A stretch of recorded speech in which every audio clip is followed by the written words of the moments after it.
Starting. We're talking to Ms. CWyatt-Morley, who is the founder and executive director of a program called WOMEN and AIDS. And of course, Ms. Wyatt-Morley, before we had our first commercial break, we promised that we would give you an opportunity to talk about some other aspects. And we also know that you are the author of a book and the subject of videotapes and other things dealing with this disease. And let's have you during this segment to talk about the book and some of the impacts that you think that the book and the cassette tape and other things are having in what you're doing with this disease. Thank you, thank you. Yes, I am author of AIDS Memoir, Journal of an HIV Positive Mother.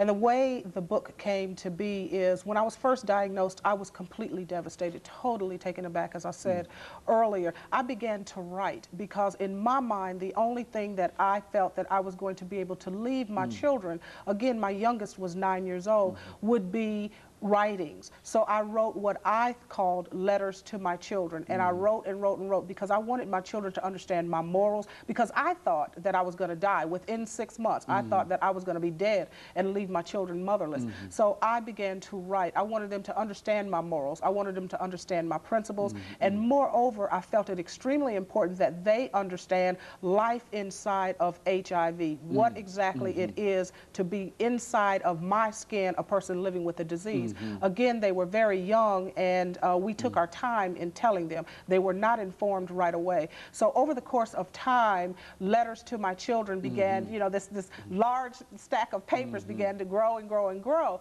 And a friend of mine, I eventually let a friend of mine read them, and she said to me, Catherine, you have to allow other people to read what is really going on in the skin of an African-American female living with this disease. And lo and behold, AIDS Memoir, Journal of an HIV Positive Mother was created.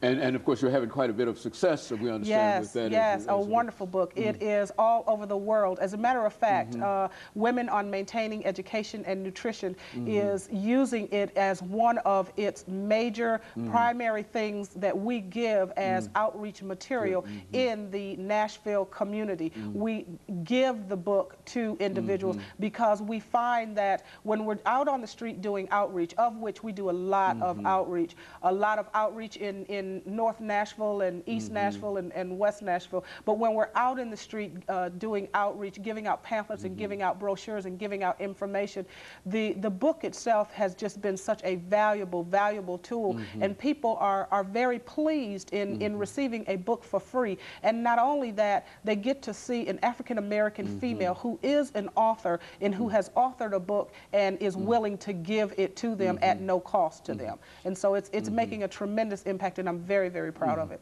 You know, I think you've mentioned this whole fact of denial especially within the African-American community in reference to this disease. Why don't you talk about